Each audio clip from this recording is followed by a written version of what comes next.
یہ محفل جناب کامران بھائی نے اپنے صاحبزادے کی سارے سلوات کے لیے منعقد کی ہے. اللہ رب العزت اس محفل پاک کی برکتوں کے بغیر ان کے صاحبزادے کی بخش و مغفرت فرمائے، ان کی قبر کو جنت کی باغوں میں سے باغ بنائے، اور اس عظیم محفل کو اللہ رب العزت قیامت کے میدان میں ہمارے گناہوں کا کفارہ بنائے. عزیزان گرامی، سیدھی اعلیٰ حضرت کے ارادت علامہ حسن رضا خان فاضل، علامہ حسن رضا خان رحمۃ اللہ علیہ، آپ نے ایک نعت شریف لکھی اور وہ نعت شریف آپ نے اپنے صاحبزادے کو دیا جن کا نام ڈاکٹر حسین رضا تھا. آپ نے دیا کہ یہ نعت لے جاؤ اور داغ تحریری سے کچھ کو دکھا دو. وہ آپ کے صاحبزادے مولانا حسن رحمۃ اللہ علیہ کے صاحبزادے وہ نعت لیتے ہیں اور چلنے لگے ہیں. تو جب آپ گھر سے نکلنے والے تھے کہ آپ پر نظر اعلیٰ حضرت کی پڑ گئی. اعلیٰ حضرت نے پوچھا بیٹا کہاں جا رہے ہیں؟ بہت زیادہ آواز پتہ لگ رہی ہے، بہت زیادہ جھنکار لگ رہی ہے، تھوڑا سا ہو سکتا ہے. اعلیٰ حضرت نے پوچھا بیٹا کہاں جا رہے ہیں؟ تو آپ نے فرمایا کہ والد صاحب نے ایک نعت دی ہے، اس کو داغ تحریری کو دکھانے لگا. آپ نے فرمایا ٹھہرو ٹھہرو، ایک نعت میں بھی دے رہا ہوں، داغ تحریری کو وہ بھی دکھا دینا. اب ذرا دیکھیں، جب گھر سے نکلنا ہم کو سفر پر ہم گھر سے نکلنے والے بھی ہو اور کوئی ہم کو اچانک روکے بھی رکو ذرا یہ کام کرنا ہے یا آپ سے یہ بات کرنی ہے، اس وقت میں انسان اتنا منتشر اس کا ذہن ہوتا ہے، لاکھ کوششوں کے باوجود بھی کوئی نہ کوئی چیز بھول ہی جاتا ہے. اب دیکھیں اعلیٰ حضرت کے بھتیجے سفر کے لیے بالکل تیار ہیں. اعلیٰ حضرت نے ان کو روک کر کوئی دنیاوی بات نہیں کرنی تھی، بلکہ آپ بیٹھ گئے اور بیٹھ آقا جامع عالمین علیہ السلام کی بارگاہ میں نعت شریف کا گلدستہ پیش کروانے لگے. اور نعت شریف آپ نے لکھی، اس کے بعد کہا بیٹا داغ تحریری کو میری بھی نعت پیش کر دینا، میرا بھی کلام لکھا دینا. اور دیکھیں جب شاعر نعت لکھتا ہے، کلام لکھتا ہے، تو اوپر کا جو پہلا شعر ہوتا ہے اس کو مطلع کہتے ہیں، اور جو آخری میں ہوتا ہے شعر جس میں شاعر اپنا تخلص یا اپنا نام استعمال کرتا ہے اس کو مطلع کہتے ہیں. اب اعلیٰ حضرت نے نعت پوری لکھی، مطلع بھی لکھا، پوری نعت لکھی، لیکن مطلع آپ نے نہیں لکھا. بہرحال اعلیٰ حضرت کے بھتیجے تحریر ہے اور داغ تحریری کو آپ نے اپنے والد بزرگوار کا کلام لکھایا. اس کے بعد آپ نے فرمایا داغ صاحب میرے بڑے ابو اعلیٰ حضرت نے بھی ایک نعت دی ہے، ذرا اس پر بھی آپ نظر کر لیجیے. داغ تحریری نے وہ کلام دیا، اس کے بعد پڑھتے ہیں عزیزان گرامی تو وہ کلام کیا تھا؟ وہ کلام یوں تھا، ان کی مذہب نے دل کے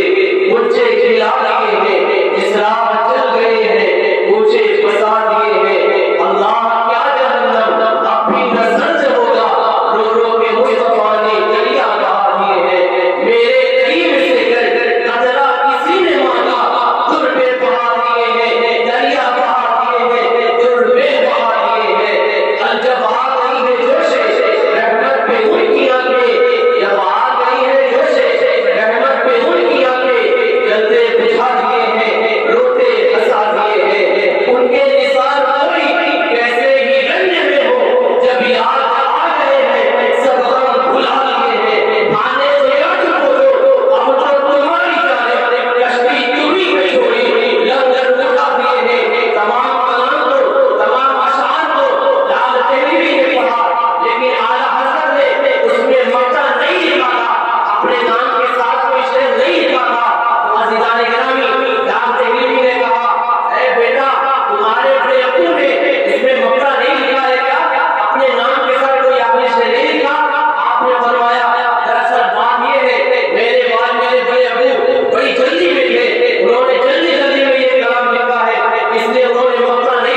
لا گئے تو سکے بٹھا دیے گرامی یہ شان ہے اعلیٰ حضرت کی کہ وقت کے مدبروں نے وقت کے سائنسدانوں نے وقت کے بڑے پروفیسر انجینئر نے بھی جس کی قابلیت کا سیدھا مانا ہے اسی ذات کو ہم اعلیٰ حضرت کہتے ہیں عزیزان گرامی دیکھیں کوئی بھی ہم کام کرتے ہیں اس میں ہمارا کوئی دخل نہیں تمام خیر کو ہم اللہ رب العزت کی توفیق سے کرتے ہیں اگر اللہ رب العزت کی توفیق نہ ہو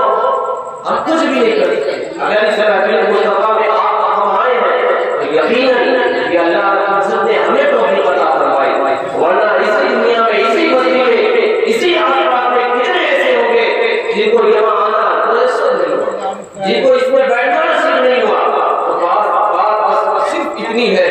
ہم کو رب تعالیٰ کی توفیق عطا فرمائی سو ہم اس کے حبیب کی شکر کی محفل میں آ گئے ہیں اب دیکھیں جسے توفیق ملتی ہے جسے توفیق ملتی ہے وہ کس قدر معتبر اور بلند ہو جاتا ہے اور جسے توفیق نہیں ملتی کس قدر رسوائی کے دامانے پہ گامزن ہو جاتا ہے اللہ رب العزت نے جب حکم فرمایا جناب آدم علیہ السلام کا سجدہ کرو تمام فرشتوں نے سجدہ کیا لیکن ابلیس نے سجدہ نہیں کیا یعنی دیکھیں اللہ رب العزت کے فضل سے فرشتوں کو توفیق مل گئی انہوں نے حکم خدا بند قدوس باتیں کی فوراً جناب آدم علیہ السلام کا سجدہ کر گئے لیکن ابلیس کو توفیق نہیں ملی وہ اکڑ گیا غرور میں آ گیا تکبر میں آ گیا حسد میں آ گیا اس نے رب تعالیٰ کی نافرمانی بھی کی حسد کی آگ میں بھی جل گیا حتیٰ کہ اس نے جناب آدم علیہ السلام کا سجدہ نہیں کیا اور اس نے اللہ کے نبی جناب آدم علیہ السلام کی شان میں نازیبہ کلمات بھی کہے لیکن عزیزان گرامی جب اس نے رب تعالیٰ کی نافرمانی کی اور جب اسے توفیق سجدے کی نہیں ملی تو اس کے تمام عبادتوں کو اللہ رب العزت نے برباد کروا دیا فرشتوں نے سجدہ کیا انہیں توفیق ملی انہوں نے سجدہ کیا تو وہ رب تعالیٰ کی بارگاہ میں معذور ہو گئے لیکن ابلیس کو توفیق نہیں ملی اس نے سجدہ کرنے سے انکار کر دیا اور رب تعالیٰ کی بارگاہ میں مردود ہو گیا اب ابلیس دیکھے اس نے کروڑوں برس رب تعالیٰ کی عبادت کی اتنی عبادتیں کی اگر اس کے سجدے کو زمین پہ بچھایا جائے تو زمین کم پڑ جائے اور وہ معلم ملائکہ تھا فرشتوں کو کا استاد تھا جنت میں رہا کرتا تھا لیکن توفیق نہیں ملی تو جنت جیسی عظیم الشان نعمت بھی چلی گئی توفیق نہیں ملی تو فرشتوں کے استاد تھا فرشتوں کا استاد تھا ہمیشہ کے لیے ہمیشہ کے لیے اس کو برخاست کر دیا گیا جنت میں رہا کرتا تھا توفیق سجدے کی نہیں ملی تو ہمیشہ کے لیے اسے جنت سے نکال کر ہمیشہ کے لیے جہنم میں بنا دیا گیا لیکن فرشتوں کو توفیق ملی انہوں نے سجدہ کیا وہ ہمیشہ کے لیے رب تعالیٰ کے محبوب ہو گئے تو توفیق کا دخل توفیق ایک کو ملی فرشتوں کو توفیق ملی وہ بارگاہ رب العالمین کے محبوب ہو گئے اور ابلیس کو توفیق نہیں ملی تو وہ رب تعالیٰ کی بارگاہ میں مردود ہو گیا اب دیکھیں جب دنیا میں جناب آدم علیہ السلام تشریف لائے آپ کی اولاد کے سوا کوئی فرشتہ یہاں موجود نہیں تھا اور نسل انسانی کو بھی فروغ دینا تھا بڑھانا تھا انسان کی آمد کو بھی کے انتظام کرنے تھے رب تعالیٰ نے یوں انتظام فرمایا اپنے قدرت سے کہ حضرت آدم علیہ السلام ماں حوا رضی اللہ تعالیٰ سے روزانہ دو بچے ہوتے ایک لڑکی ایک لڑکا ہوتے تو جو اس کو آپ کو میں سمجھا دوں کہ سنیچر کے دن اگر ایک لڑکا ایک لڑکی پیدا ہوئے تو یہ آپس میں سگے بھائی بہن اور جو اب اتوار کو جو دو لڑکے لڑکی پیدا ہوں گے یہ آپس میں سگے بھائی اور بہن ہیں یعنی جو جمعہ کے دن جو سنیچر کے دن لڑکی پیدا ہوئی اتوار کے دن جو لڑکا پیدا ہوگا اس کے ساتھ نکاح ہوگا جو سنیچر کے دن لڑکا پیدا ہوا ہے جو اتوار کے دن لڑکی پیدا ہوگی اس کے ساتھ نکاح ہو جائے گا یعنی جس دن جو دونوں لڑکی لڑکا پیدا ہوئے ان کا آپس میں نکاح نہیں ہو سکتا وہ سگے بھائی ہیں اب بات اور اصل یہی تھی کہ جناب آدم علیہ السلام کے دو لڑکے ایک کا نام حابیل دوسرے کا نام قابیل تھا تو حابیل کے ساتھ بھی ایک لڑکی پیدا ہوئی قابیل کے ساتھ بھی ایک لڑکی پیدا ہوئی لیکن قابیل نے جو ہے اپنے ساتھ جو لڑکی پیدا ہوئی تھی اسی کے ساتھ نکاح کرنے کے لیے تیار ہو گیا، اسی کے ساتھ اپنی سگی بہن کے ساتھ نکاح کرنے کی خواہش ظاہر کر دیا، اور جناب آدم علیہ السلام نے فرمایا نہیں تیرا نکاح اس کے ساتھ نہیں ہو سکتا، تیری یہ سگی بہن ہے اور سگی بہن سے نکاح نہیں ہو سکتا، بلکہ تیرا نکاح حابیل کی بہن کے ساتھ کیا جائے گا اور حابیل کا نکاح تیری بہن کے ساتھ کیا جائے گا۔ لیکن اس نے ایک بھی نہ سنی، بلکہ اپنی ہی بہن کے ساتھ نکاح کرنے کے لیے تیار رہا، لڑ بھڑنے کے لیے بھی تیار رہا۔ جناب آدم علیہ السلام کو ایک ترکیب سوجھی، آپ نے دیکھا یہ ماننے کو تیار نہیں، تو آپ نے فرمایا دراصل ایسا کرو، دونوں اللہ رب العزت کی بارگاہ میں قربانی پیش کرو، اللہ تعالیٰ جس کی قربانی قبول کر لے گا اس کے ساتھ اس لڑکی کا نکاح کر دیا جائے گا۔ دونوں نے اللہ رب العزت کی بارگاہ میں قربانی پیش کی، اللہ رب العزت نے حابیل کی قربانی کو قبول فرما لیا اور قابیل کی قربانی کو رد فرما دیا۔ گویا قدرت کا بھی یہ فیصلہ ہو گیا، اس لڑکی کا نکاح ہوگا تو حابیل کے ساتھ کیا جائے گا،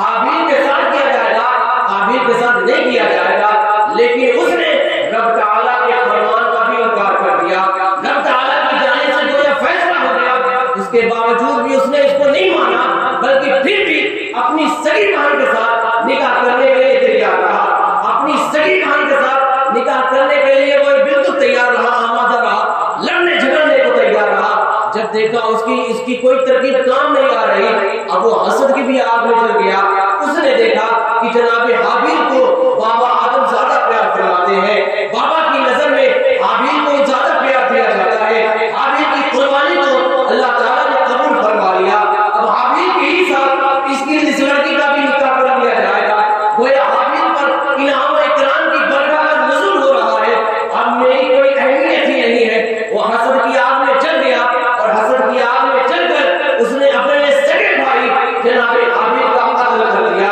عزیزان گرامی، اب یہ بات کیا تھی؟ یہاں بھی بات محض توفیق کی تھی۔ اب جناب شریعت کا مسئلہ یہ تھا، شریعت کا فیصلہ یہ تھا کہ جس کے ساتھ جو لڑکی پیدا ہوئی ہے اس کے ساتھ اس کا نکاح نہیں ہوگا۔ اس شریعت کے فیصلے کو جناب حابیل نے تو قبول کر لیا،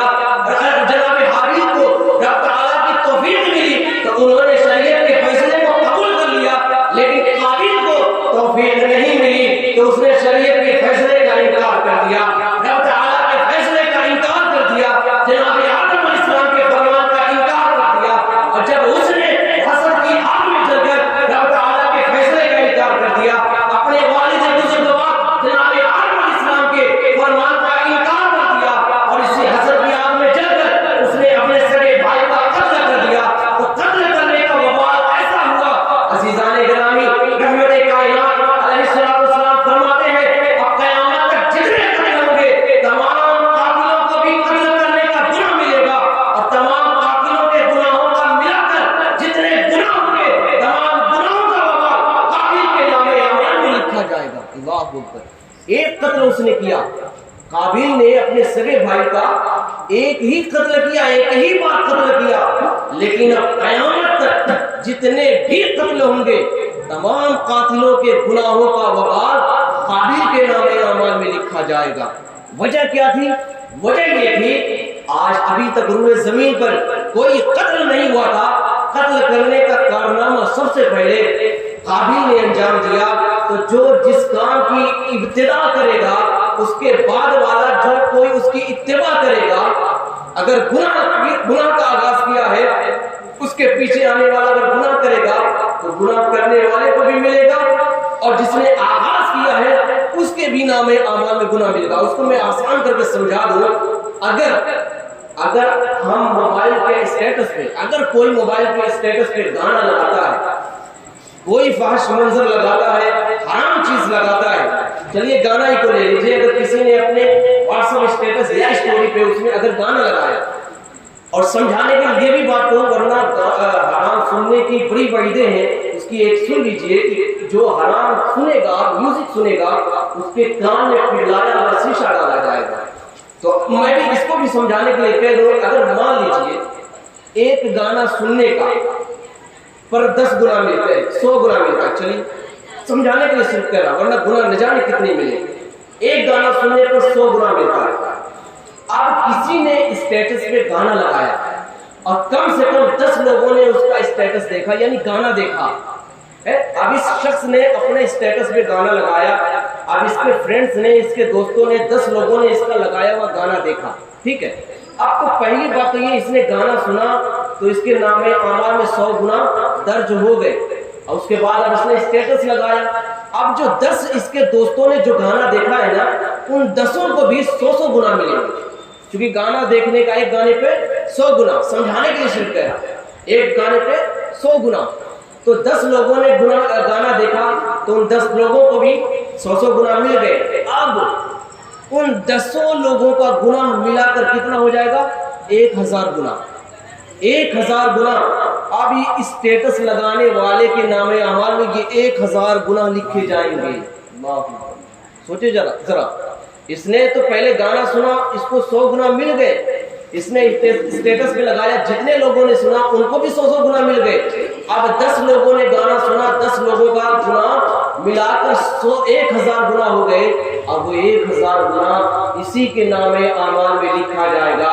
اتنے پر بس نہیں عزیزان گرامی، اگر ان 10 لوگوں میں سے کسی نے اس کا اسٹیٹس سیو کر کے اپنے اسٹیٹس پہ لگا لیا تو آگے جتنے لوگ سنیں گے اسی کے نام اعمال میں ان کا بھی گناہ لکھا جائے گا۔ گویا کہ وہ وقت بھی آئے گا کہ یہ قبر کے اندر چلا جائے، لیکن جو اس نے اسٹیٹس پہ گانا لگایا تھا وہ پھر بھی شیئر ہوتا رہا ہو۔ گویا یہ قبر میں چلا گیا، لیکن گانا جو اس نے لگایا تھا وہ آج بھی ایک دوسرے کے پاس جا رہا ہے، جو سن رہا ہے اس کو بھی مل رہا، تمام کے سننے کا گناہ ملا کر اس کے بھی نام اعمال میں لکھا جا رہا ہے۔ تو عزیزان گرامی، اگر بری چیز کا آغاز کریں گے اور اگر ہمارے آنے والا بات اس کی اتباع کرے گا تو گناہ اس کو بھی ملے گا، اور تمام کے گناہوں کا ملا کر ہمارے نام اعمال میں لکھا جائے گا۔ اس لیے ہر کام شروع کرنے سے پہلے 1000 مرتبہ سوچ لیں۔ ہمیں کوشش کرنی چاہیے، اگر کسی چیز کی اتباع کریں، کسی چیز کا آغاز کریں تو اچھے کام کا کریں، برے کام کریں۔ اپنی اولاد کو بھی اچھی چیز سکھانی چاہیے، اپنے چھوٹوں کو، اپنے شاگردوں کو، اپنے پڑوسیوں کو، جتنے بھی اپنے ماتحت ہوں یا اپنے سے حاکم ہوں، اپنے سے بڑے ہوں، ہر ایک کو اگر کوئی کلمہ سکھا رہے ہیں تو اچھے کلمہ سکھائیں۔ یاد رکھیے، اگر چھوٹے میں، بچپنے میں اپنے بچوں کو گالی سکھائی، اب وہ پوری زندگی اگر گالی دے گا تو گالی دینے کا گناہ اس کو بھی ملے گا۔ آپ نے گالی دینا سکھایا ہے، تمام گالیوں کا گناہ ملا کر جتنا ہوگا آپ کے نام اعمال میں لکھا جائے گا۔ اگر آپ نے ایک مرتبہ اپنے بچے کو بسم اللہ الرحمن الرحیم پڑھنا سکھا دیا، اپنے بچے کو اگر آپ نے ایک مرتبہ الحمدللہ سکھا دیا، اب وہ زندگی بھر اگر الحمدللہ کہے گا تو اسے بھی اس کی نیکیاں ملیں گی، اور زندگی بھر جتنی نیکیاں ہوں گی وہ کمائے گا، وہ تمام نیکیاں رب تعالیٰ آپ کے نام اعمال میں عطا فرما دے گا۔ بے شک، سبحان اللہ۔ اس لیے ہم کو چاہیے کہ اچھے کام کی اتباع کریں، اپنے ماتحتوں کو، اپنے حاکموں کو اچھی بات سکھائیں، تاکہ ہمارے مرنے کے بعد وہ ہمارے لیے صدقہ جاریہ بن جائے۔ اور دیکھیں عزیزان گرامی، تو پہلا جو واقعہ ہم نے سنا، ایک بڑے اعلیٰ منصب پہ فائز رہا، جنت میں تھا، فرشتوں کا استاد تھا، کروڑوں برس عبادتیں کی، ایک مرتبہ توفیق نہیں ملی، تمام عبادتیں اس کی برباد ہو گئی۔ دوسرا شخص وہ ملا کہ اس کے پاس تو بہرحال اس نے جناب آدم علیہ السلام کی اولاد میں سے تھا، اس کو توفیق نہیں ملی تو اس نے اپنے سگے بھائی کا قتل کر دیا، اور قتل کرنے کا وبال ایسا اس کے سر پہ آیا، اب قیامت تک جتنے قتل ہوں گے تمام قاتلوں کے گناہوں کا وبال اس کے نام اعمال میں لکھا جائے گا۔ اب دیکھیں جس کو توفیق ملتی ہے، اب یہاں پہ یہ ایک بات اور بھی عرض کر دوں، ہم اگر کسی سے کہتے ہیں کہ بھائی کیا بات ہے نماز پڑھنے نہیں آتے، تو یہ کہنا ہمارے بالکل غلط۔ ہم ہوتے کون ہیں یہ کہنے والے کہ بھائی کیوں نہیں پڑھنے آتا، بلکہ کہنا یہ چاہیے اے بندے خدا اپنا محاسبہ کر، اپنے گریبان میں جھانک، کیا وجہ ہے، تیرے کس گناہ کی ملوثیت ہے، تیرے کس گناہ کی نحوست ہے کہ جس کی بنا پر رب تعالیٰ تجھے اپنی پاکیزہ بارگاہ میں آنے کی توفیق نہیں دے گا۔ یار چھوٹا سے چھوٹا کام بغیر توفیق الہی سے نہیں کر سکتے، تو یہ مسجد میں جانا بغیر توفیق الہی کے ہو سکتا ہے؟ ہرگز نہیں۔ مسجد میں جاتا وہی ہے جس جسے رب تعالیٰ توفیق عطا فرماتا ہے. ہم اپنے آپ کو مسلمان کہتے ہیں, الحمدللہ رب کے فضل سے اس کی توفیق سے مسلمان ہے بھی, لیکن محاسبہ ہم کو اپنا کرنا ہے. عزیزان گرامی, کیا وجہ ہے, کون سے گناہ کی نوسط ہے جس کی وجہ سے ہم کو توفیق مل نہیں رہی, ہم رب تعالیٰ کے حضور حاضر نہیں ہو پا رہے, رب تعالیٰ کی عبادت کے لیے مسجد میں جا نہیں پا رہے. افسوس یہ ہے کہ مسجد کے قریب ہوتے ہیں, لیکن جو ہی اذان ہوتی ہے ہم مسجد کی طرف پیٹ کر کے مسجد سے دور بھاگ جاتے ہیں, لیکن مسجد کے اندر جا کر نماز پڑھنے کی توفیق نہیں ملتی. کس گناہ کی نوسط ہے, یہ آپ کو اور ہم کو اپنا محاسبہ کرنا ہے. کسی کو ایک دوسرے پہ لام تام کرنے کی ضرورت نہیں, ہم اور آپ اپنا محاسبہ کریں. کس گناہ کی وجہ سے یہ تباہی ہم پہ آئی ہے, کس گناہ کی وجہ سے ہمیں قرآن مجید کا ایک پارہ تو بڑی بات ہے, ایک آیت بھی تلاوت کرنے کی توفیق نہیں ملتی. ارے 1000 مرتبہ درود شریف پڑھنا تو بڑی بات ہے. کس گناہ کی نوسط ہے, دن بھر میں 12 مرتبہ بھی درود شریف پڑھنے کی توفیق نہیں ملتی. کس گناہ کی نوسط ہے, 313 مرتبہ تو بڑی بات, ارے 3 مرتبہ بھی دن بھر میں کلمہ طیبہ پڑھنے کی توفیق نہیں ملتی. کیا وجہ ہے, کس گناہ کی نوسط ہے کہ 5 وقت میں ایک وقت ہی نماز بھی ہمیں پڑھنے کی توفیق نہیں ملتی. کس گناہ کی نوسط ہے, کون سا ہم نے ایسا گناہ کیا ہے کہ آپ کو اور ہم کو اپنا محاسبہ کرنا ہے. عزیزان گرامی, اور یہ نماز وہ شے ہے جس کے بارے میں قیامت میں سب سے پہلے سوال کیا جائے گا. آپ کو اور ہم کو تیار ہونا ہے. عزیزان گرامی, توفیق کی بات, تو نماز میں آتا وہی ہے جس کو توفیق ملتی ہے. ہر عمل وہی بندہ کرا. اچھا یہ اب کوئی یہ نتیجہ نکال لے کہ بھائی میں نہیں جا رہا, مجھ کو تو مل ہی نہیں رہی ہے, اب اس میں میری کیا غلطی ہے. ہو سکتا ہے کوئی یہ نتیجہ نکالے. تو بھائی آپ کے سامنے کھانا رکھ دیا گیا ہو, روٹیوں کے ٹکڑے بھی کر دیے گئے ہوں, بالکل آپ کے ہاتھ میں بھی رکھ دیا گیا ہو, اب آپ سوچیں گے کہ منہ میں بھی چلائے. چلیے مان لیجیے کسی نے منہ میں بھی رکھ دیا, کسی نے منہ میں بھی رکھ دیا, آپ اگر آپ چاہیں خود ہی سے اندر چلا جائے, جا سکتا ہے یار, سامنے آ گیا, ہاتھ پر آ گیا, منہ کے اندر آ گیا, لیکن آپ اب جو ہے بتائیے آپ کی بغیر معمولی سی حرکت کے وہ اندر جا سکتا ہے, آپ کے منہ میں ہے, لیکن آپ جب تک کی کوشش کریں گے نہیں وہ اندر نہیں جائے گا, یہیں ٹھہرا رہے گا, منہ کے اندر ہے, لیکن حلق کے نیچے نہیں جا سکتا جب تک کہ آپ تھوڑی سی حرکت نہیں کریں گے. بلا تفصیل عزیزان گرامی, ہم کو کوشش کرنی ہے, نفس و شیطان ہم پہ بالکل مسلط ہے, ہم کو گمراہ کرنے پہ آمادہ ہے, ہم کو شریعت کی خلاف ورزی کرانے پر بالکل آمادہ ہے, ہم کو نماز چھوڑانے پر بالکل محنت کر رہا ہے, ماں باپ کی نافرمانی کرانے پر, بھائیوں کا حق مارنے پر, پڑوسیوں کا حق مارنے پر, چھوٹوں کا حق مارنے پر بالکل وہ ہم کو تیار کر رہا ہے. لیکن عزیزان گرامی, اگر ہم اسی پہ ہاتھ ڈھک کے بیٹھ جائیں, ارے وہ تو شیطان ہم کو بہکا رہا ہے, ہم کو توفیق نہیں ملی, اب ہم کیا کریں, میاں تھوڑی سی محنت کرنی ہے, آپ کو اٹل رہنا ہے, مضبوط اپنے آپ کو کرنا ہے. اگر شیطان بہکا رہا ہے آپ اس کو بہکا کر, اگر شیطان اگر ہماری آنکھ کھل جائے اور نماز فجر کے وقت اگر آنکھ کھل جائے اور شیطان اس طرح بہکائے, تھوڑا سا اور آرام کر لو, ابھی 15 منٹ باقی ہے, تھوڑا سا اور آرام کر لو, 5 منٹ سو لینا, اس کے بعد مسجد کی طرف جانا. اگر شیطان یہ وسوسے ذہن میں ڈالے تو فوراً اٹھ کر کھڑے ہو کر وہیں سے اللہ رب العزت کی تسبیح و تحلیل بیان کرنا شروع کر دینا چاہیے. تو ہم محنت کریں گے, تھوڑی تھوڑی محنت کریں گے, انشاءاللہ وہ وقت بھی آئے گا کہ ہر اذان سے پہلے ہم مسجد میں جاتے ہوئے نظر آئیں گے. انشاءاللہ وہ دن بھی آئے گا کہ انشاءاللہ ہفتے بھی پورے نہیں ہوں گے, ہمارا قرآن مجید مکمل ہوتا ہوا نظر آئے گا. وہ دن بھی آئے گا, دن ابھی پورا نہیں ہوگا, 1000 مرتبہ ہم درود شریف پڑھ چکے ہوں گے. وہ دن بھی آئے گا, 1000 مرتبہ دن گزریں گے بھی نہیں, 1000 مرتبہ ہم کلمہ طیبہ کا کر چکے ہوں گے. تو گویا کہ جب اس شان سے ہماری زندگی کا گزر بسر ہونے لگ جائے گا تو پھر وہ دن بھی آئے گا کہ عزیزان گرامی, اللہ رب العزت ہمیں مستجاب الدعوات بنا دے گا. تیری میری زبان میں رب تعالیٰ وہ تاثیر عطا کر دے گا. اگر دور سے بھی کسی مریض کا دم درد ہو گئے تو دم کی وجہ سے اللہ مریض کو شفا عطا فرما دے گا. وہ دن بھی آ جائے گا, لیکن تھوڑی تھوڑی محنت تو کیجیے. دیکھیے عزیزان گرامی، بغیر توفیق کے کوئی کام نہیں، اور توفیق ملتی اس کو ہے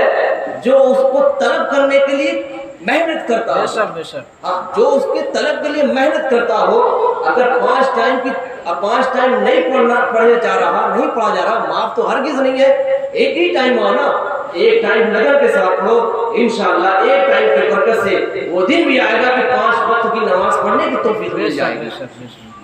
تو عزیزان گرامی، تو ہر فعل، اب دیکھیں یہاں پہ گناہ کی وجہ سے، گناہ جب بہت زیادہ ہو جاتے ہیں تو دل سیاہ ہو جاتا ہے، اور دل سیاہ جب ہو جاتا ہے، آقا علیہ السلام فرماتے ہیں جس کا مفہوم ہے کہ تمہارے جسم کے اندر ایک گوشت کا لتھڑا ہے، اگر وہ بگڑ جاتا ہے تو سب بگڑ جاتا ہے۔ اب جب وہ دل ہے، اور جب دل بگڑ جاتا ہے تو مسجدوں میں دل نہیں لگتا، مسجد میں جانے کا دل نہیں لگتا، اچھی محفلوں میں دل نہیں لگتا۔ مسجد میں اگر امام صاحب سے 5 منٹ نہیں 2 منٹ اگر تقریر لمبی ہو جائے تو برداشت نہیں ہوتا، یہ غرض کی نیکیوں میں بالکل بھی دل نہیں لگتا، اور برائیوں سے دل بالکل بھی نہیں ہٹتا۔ جب دل سیاہ ہو جاتا ہے، دل کالا ہو جاتا ہے۔ اور چلیے دیکھیں، اب یہ بھی ایک بات سن لیجیے، اب گناہ ہوتا کیسے، گناہ سے بچا کیسے جائے؟ ایسا ہو جائے نا کہ گناہ ہم کریں گے نا، ہمارا دل ہی کالا نہ ہو، اور جب دل کالا نہیں ہوگا تو ہمارا دل مسجد میں لگنے والا ہوگا، اللہ و رسول کی رضا والے کام میں ہماری زندگی بسر ہونے لگ جائے گی۔ عزیزان گرامی، آخری بات کر کے گزر جاؤں، سرکار صدر تاریخ السلطنت ابراہیم بن ادهم رضی اللہ تعالیٰ کی بارگاہ میں ایک شخص حاضر ہوتا ہے، عرض کرتا ہے حضور گناہ کی عادت ایسی پڑ چکی ہے، گناہ کی لت ایسی لگ چکی ہے، 1000 بچنا چاہتا ہوں لیکن گناہ سے نہیں بچ پاتا، میں توبہ بھی کر لیتا ہوں لیکن مجھے میری توبہ پہ استقامت نہیں ملتی، رات کو توبہ کرتا ہوں، صبح ہوتے ہوتے پھر گناہوں میں مبتلا ہو جاتا ہوں، پھر مجھ سے گناہ سرزد ہو جاتے ہیں، نماز کی پابندی نہیں ہو پاتی، اچھے کام نہیں ہو پاتے، اچھی محفلوں میں دل نہیں لگتا۔ عزیزان گرامی، اس نے اپنا دل کا حال بیان کیا، اس نے کہا کہ گناہوں سے بے حد بچنا چاہتا ہوں لیکن بالکل بھی بچ نہیں پاتا، حضور کوئی وظیفہ بتا دے، کوئی عمل بتا دے جس کی وجہ سے میں گناہوں سے بچ جاؤں۔ عزیزان گرامی، یہ جملہ، یہ گفتگو میرے لیے بھی اور آپ کے لیے بھی ہے۔ سیدنا ابراہیم بن ادهم کی جو زبان اقدس سے جو کلمات نکلے وہ ہمارے لیے بھی ہے،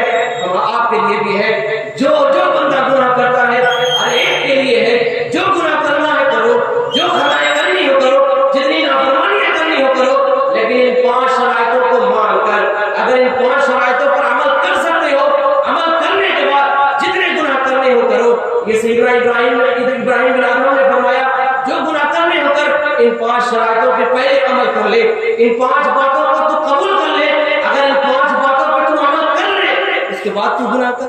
جو گناہ کرنے ہو کر۔ تو وہ 5 شرائط، وہ 5 باتیں کیا تھی میرے لیے اور آپ کے لیے بہت ہی فائدہ مند ہے، بہت ہی توجہ کے ساتھ سنیے۔ اللہ رب العزت اس جملے کو، اس گفتگو کو سیدنا ابراہیم بن ادهم کے صدقے ہمارے دلوں پہ اثر پذیر ہونے کی توفیق عطا فرمائے۔ اللہ رب العزت اس جملے کی برکت سے ہمارے دل کی دنیا کو بدل جانے کا توفیق عطا فرمائے۔ تو دیکھیں سیدنا ابراہیم بن ادهم نے فرمایا گناہ بہت ہو گئے، گناہ کی لت بہت لگ چکی، چھوڑنا چاہتا نہیں چھوٹا، ہاں حضور گناہ چھوڑنا چاہتا لیکن چھوٹ نہیں پاتا ہے، کوئی عمل بتا دیجئے۔ آپ نے فرمایا ٹھیک ہے جتنے گناہ کرنے ہو کر، لیکن گناہ کرنے سے پہلے اللہ رب العزت کی سلطنت سے، اللہ رب العزت کی دنیا سے باہر ہو کر گناہ کر۔ آپ نے فرمایا گناہ جتنے کرنے ہو کر، لیکن اللہ کی دنیا سے باہر ہو کر اللہ کی کائنات کو چھوڑ دے، اور اللہ کی کائنات کو چھوڑ کر جہاں جانا ہے جا، جہاں گناہ کر۔ اب وہ شخص کہتا ہے حضور یہ زمین بھی میرے مولا کی ہے، آسمان بھی میرے مولا کی ہے، کل جہان تو اسی خالق کائنات کا ہے، تو بھلا اس کی کائنات کو چھوڑ کر میں کہاں زندگی گزار سکتا ہوں؟ کوئی خطہ، کوئی نگر ہے ہی نہیں جو میرے خالق و مالک و رزاق رب تعالیٰ کا نہ ہو، کل پر تو اسی کی بادشاہیت ہے، میں لاکھ چاہوں لیکن اس کی سلطنت سے باہر رہ سکتا، یہ زمین بھی اسی کی ہے، آسمان بھی اسی کا ہے۔ تو آپ نے فرمایا اچھا اللہ کی کائنات سے باہر نہیں ہو سکتا؟ اس نے کہا نہیں حضور میں اس کی کائنات سے بالکل باہر نہیں ہو سکتا۔ کہا تو ٹھیک ہے جو گناہ کرنے ہو کر یہ بات مان لے، دوسری بات، تو اس نے کہا آپ نے فرمایا دوسری بات مان لے کہ گناہ کرنے کا جب جی چاہے جو کرنا ہے کر، لیکن اللہ رب العزت کا رزق کھانا چھوڑ دے، اللہ رب العزت کا رزق کھانا چھوڑ دے۔ اب اس نے کہا حضور یہ کیسے ہو سکتا ہے؟ ہر دانہ ہر لقمہ تو اسی خالق کائنات کا عطا کرتا ہے، اگر میں اس کا رزق کھانا چھوڑ دوں تو کائنات میں پھر کوئی شے بچتی ہی نہیں ہے، اور اگر میں رزق کھانا ہی چھوڑ دوں تو میری زندگی میں لانے پڑ جائیں گے۔ آپ نے فرمایا اچھا اس کا رزق بھی نہیں چھوڑ سکتا؟ کہا نہیں حضور، کل کائنات تو اسی کا رزق کھاتی ہے، چرند و پرند بھی اسی کے کھاتے ہیں، ارے جو اس کی مانتا ہے وہ بھی اسی کا کھاتا ہے، جو اس کی نہیں مانتا وہ بھی اسی کا کھاتا ہے، کل تو اسی کا خزانہ ہے، کل تو رزق اسی کا عطا کرتا ہے، میں اس کا رزق بھی نہیں چھوڑ سکتا۔ آپ نے فرمایا ٹھیک ہے جو گناہ کرنا ہے تیسری بات مان لے، یہ اس پہ عمل کر لے۔ آپ نے فرمایا گناہ کرنا ہو تو اللہ رب العزت کی نظر سے چھپ کر کر، نظر الہی سے پوشیدہ ہو کر گناہ کر، جو گناہ کرنے ہو کر اللہ کی نظر سے چھپ کر کر۔ وہ کہتا ہے حضور یہ بھی ممکن نہیں، ارے وہ رزاق مطلق مولا، عالم غیب و شہادہ مولا، وہ تو میرے دل میں جو خیالات ابھر رہے ہیں، جو میرے دل میں خیالات ہیں، ان خیالات سے بھی میرا مولا باخبر ہے، میں اس کی نگاہ سے کیسے چھپ سکتا ہوں؟ میں اس کی نگاہ سے بھی نہیں چھپ سکتا۔ آپ نے فرمایا اچھا اس کی نگاہ سے بھی نہیں چھپ سکتا، چل ٹھیک ہے چوتھی بات مان لے، جو گناہ کرنے کا چوتھی بات مان لے۔ آپ نے فرمایا جب فرشتہ موت کا فرشتہ تیری روح لینے آئے، جب تیری روح نکالنے کے لیے آئے تو اسے اپنی روح دینے سے انکار کر دینا، منع کر دینا، اے فرشتے میں تجھے اپنی روح نہیں دیتا، بعد میں آنا، جب میں اپنے گناہوں سے توبہ کر لوں گا اس کے بعد میں تجھے اپنی روح دوں گا۔ تو عزیزان گرامی اس شخص نے کہا حضور یہ بھی ممکن نہیں ہے، موت کا فرشتہ جب آئے گا تو میری روح لے کر ہی جائے گا، ایک لمحہ بھی ادھر کا ادھر نہیں ہو سکتا۔ یہ خلاق کائنات کا، یہ قادر مطلق مولا کا اٹل فیصلہ ہے، ارے موت نہ ایک لمحے پہلے آئے گی، موت نہ ایک لمحہ بعد میں آئے گی، میرے رب نے میری موت کا جو وقت طے فرمایا ہے اسی وقت میں میری موت آ رہی ہے، میں اپنی موت کو بھی ٹال نہیں سکتا۔ آپ نے فرمایا اچھا اپنی موت کو بھی نہیں ٹال سکتا، ٹھیک ہے جو گناہ کرنے ہوتا ہے۔ پانچویں بات مان لے، جب تیرے حوالے سے گناہوں کے سبب تیرے حوالے سے اعلان ہو جائے کہ تجھے جہنم میں داخل کر دیا جائے، اور جب فرشتے تجھے آئے جہنم میں لے جانے کے لیے تو فرشتوں سے بھی انکار کر دینا میں جہنم میں نہیں جاؤں گا، انکار کر دینا کہ میں جہنم میں نہیں جاؤں گا۔ تو اس نے کہا حضور یہ بھی ناممکن ہے، وہ قیامت کا میدان ہے جس کے حق میں اگر فیصلہ ہو گیا یہ جنت میں جائے تو کوئی طاقت اسے جنت میں جانے سے روک نہیں سکتی، اگر کسی کے حوالے سے یہ فیصلہ ہو گیا اس کو جہنم میں ڈال دیا جائے تو بھی اسے کوئی بچا بھی نہیں سکتا، میں چاہوں یا نہ چاہوں فرشتے گھسیٹ کر مجھے جہنم میں لے جائیں گے، گویا کہ میں جہنم میں جانے سے بھی انکار کر نہیں سکتا۔ آپ نے فرمایا عجیب بات ہے، نہ تو اللہ کی کائنات چھوڑ سکتا ہے، نہ تو اللہ کا رزق کھانا چھوڑ سکتا ہے، نہ تو اللہ کی نظر سے چھپ سکتا ہے، نہ تو اپنی موت کو ٹال سکتا ہے، نہ تو جہنم میں جانے سے انکار کر سکتا ہے، گناہ تو چھوڑ سکتا ہے۔ اس نے کہا حضور ان باتوں میں سب سے آسان یہ ہے گناہ چھوڑ سکتا ہوں۔ عزیزان گرامی اس نے سیدنا ابراہیم بن آدم کے ہاتھ پر سچی توبہ کر لی۔ یہ پیغام ہمارے لیے بھی ہے، اگر ہم رب تعالیٰ کی نافرمانی کرنا چاہیں، اگر بدنظری کرنے کا زہر آئے، اگر زنا کرنے کا زہر آئے، نماز ترک کرنے کا زہر آئے، چوری کرنے کا زہر آئے، اگر قرآن کی تلاوت چھوڑنے کا زہر آئے، ماں باپ کی نافرمانی کرنے کا زہر آئے، اگر عزیزان گرامی پڑوسیوں کا حق ماننے کا زہر آئے، بھائیوں کا حق غصب کرنے کا زہر آئے، چوری ڈکیتی، زنا کاری، بدکاری، فحش کلامی، بدکلامی، بدحیائی، بے حیائی، تمام برے اعمال کا اگر خیال ذہن میں آ جائے تو یاد رکھنا ان 5 شرائطوں پر پہلے غور کر لینا، اگر ان پر عمل کر سکتے ہو تو بے شک اگر ان 5 شرائطوں پہ عمل نہیں کر سکتے، ان 5 باتوں کو نہیں مان سکتے تو عزیزان گرامی پھر ایک ہی بات مان لو نا، اللہ کی رضا کے لیے گناہ ترک کر دو، اور یقیناً ان 5 باتوں کو چھوڑنا ہمارے بس کی بات نہیں، نہ اللہ کی کائنات چھوڑ سکتے ہیں،